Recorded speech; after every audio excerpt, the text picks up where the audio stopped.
ការដែលកើតមានឡើងនៅឆ្នាំ1959បញ្ជាក់ឲ្យឃើញថានយោបាយក្រៅប្រទេសថ្មីរបស់សម្ដេចនរោត្តមសីហនុធ្វើឲ្យរបបងូឌីនៀមមានការពិបាកយ៉ាងខ្លាំងក្នុងការប្រយុទ្ធនឹងពួកវៀតមិញនៅដើមឆ្នាំ1959នោះគឺនៅថ្ងៃ13មករាសម្ដេចនរោត្តមសីហនុបានប្រកាសថានៅទីក្រុងបាងកកមានចៅអាណាមួយកំពុងធ្វើសកម្មភាពក្បត់នឹងព្រះអង្គលោកសំសេរីក៏បានត្រូវចោទប្រកាន់ថាបានចូលរួមចំណែកដែរលោកសំសេរីដែលកាលពីសម័យទាមទារឯករាជ្យនិងពេលកសាងចៅអាណាសង្គមរាស្ត្រនិយមជាសហការីជិតស្និទ្ធរបស់ព្រះអង្គមួយអាទិត្យក្រោយមកគឺនៅថ្ងៃ20មករាអនុសេនីយ៍ឯកសេកសំអៀតបានសម្រាប់លោកសាំងសាវ៉ាតលោកសាំងសាវ៉ាតជាអ្នកនិពន្ធខ្មែរមួយរូបដែលគាំទ្រលោកស៊ិនង៉ុកថាន់ហើយដែលបានសរសេរប្រយោមលោកដល់កបីកបាយមានចំណងជើងថាមហាចៅនៅទូដែនសូមកត់សម្គាល់ថាគឺនៅដើមឆ្នាំ1959នោះដែរដែលប្រយានយន្តហោះពោធិ៍ចិនតុងដែលបារាំងបានកសាងឲ្យបានត្រូវសម្ពោធនៅថ្ងៃ17កុម្ភៈរដ្ឋាភិបាលបានត្រូវប្រគល់ទៅឲ្យសម្ដេចនរោត្តមសីហនុម្ដងទៀត3ថ្ងៃក្រោយមកប្រទេសកម្ពុជាបានដាក់ទំនាក់ទំនងទូតជាមួយប្រទេសថៃឡើងវិញដោយមានអង្គការសហប្រជាជាតិជាអន្តរការីសហរដ្ឋអាមេរិកនៅពេលនោះបានបង្កើនសកម្មភាពរបស់គេយ៉ាងខ្លាំងនៅកម្ពុជាបើយោងទៅតាមឯកសារផ្សេងៗគោលបំណងរបស់សហរដ្ឋអាមេរិកនៅពេលនោះគឺវាយរំលំសម្ដេចនរោត្តមសីហនុតែម្ដងនៅថ្ងៃ22កុម្ភៈគេបានដឹងថាដាបឈួនហៅឈួនមកចូលពេជ្រដែលជាស្ដេចត្រាញ់នៅសៀមរាបបំរុងនឹងផ្ដាច់យកខេត្តសៀមរាបទាំងមូលដោយមានជំនួយពីអង្គការ CIA និងពីរបបងូឌីនៀមព័ត៌មាននេះបានត្រូវបញ្ជាក់បន្ថែមទៀតនៅថ្ងៃ4កក្កដាឧត្តមសេនីយ៍លន់ណុលបានត្រូវចាត់តាំងឲ្យរៀបចំកងទ័ពទៅចាប់ដាបឈួនហៅឈួនមកជួបពេជ្រជាបន្ទាន់នៅខែវិច្ឆិកានៅពេលដែលឧត្តមសេនីយ៍លន់ណុលចូលទៅដល់ទីក្រុងសៀមរាបដាបឈួនបានរត់ចេញទៅក្នុងព្រៃភ្នំគូលែន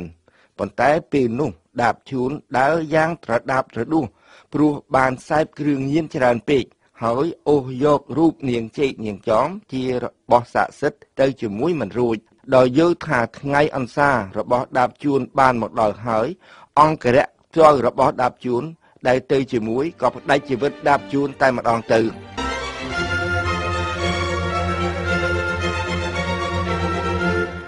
មុនព្រឹត្តិការណ៍នេះមានព្រឹត្តិការណ៍ដ៏រន្ធត់មួយទៀតបានកើតឡើងនៅក្នុងព្រះបរមរាជវាំង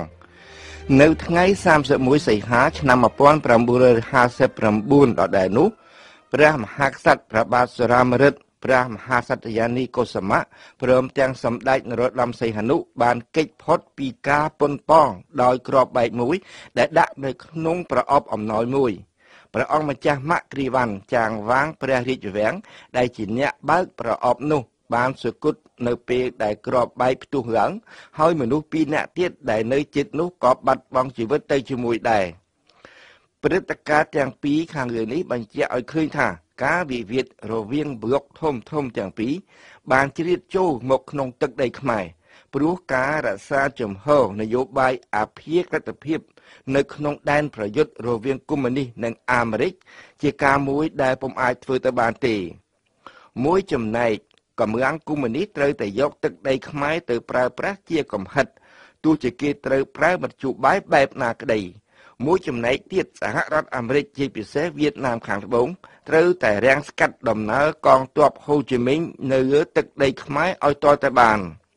តាមការពិតទៅទោះបីប្រទេសកម្ពុជាផ្អៀងទៅខាងណាក៏ដោយក៏នឹងត្រូវមកខាងទៀតវាយប្រហារដូចតែគ្នារីឯពាក្យមិត្តភាពគ្រាន់តែជារូបភាពទន់ភ្លន់នៃការវាយប្រហារតែប៉ុណ្ណោះ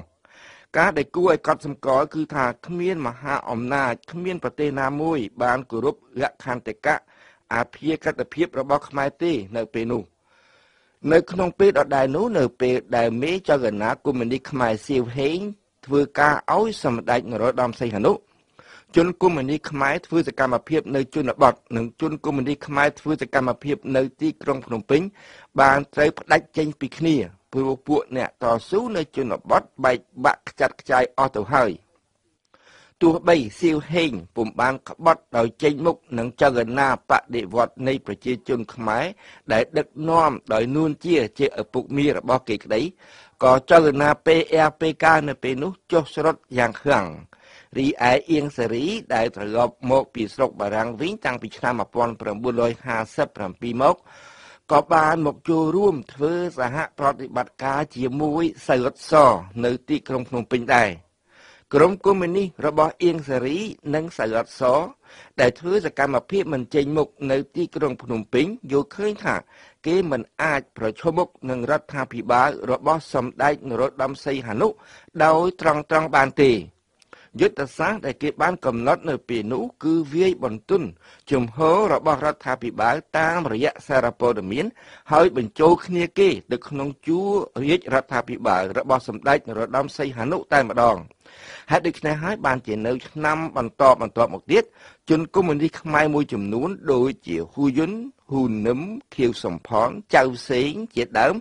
មានតួនាទីយ៉ាងសំខាន់នៅក្នុងជួររាជរដ្ឋាភិបាលខ្មែរ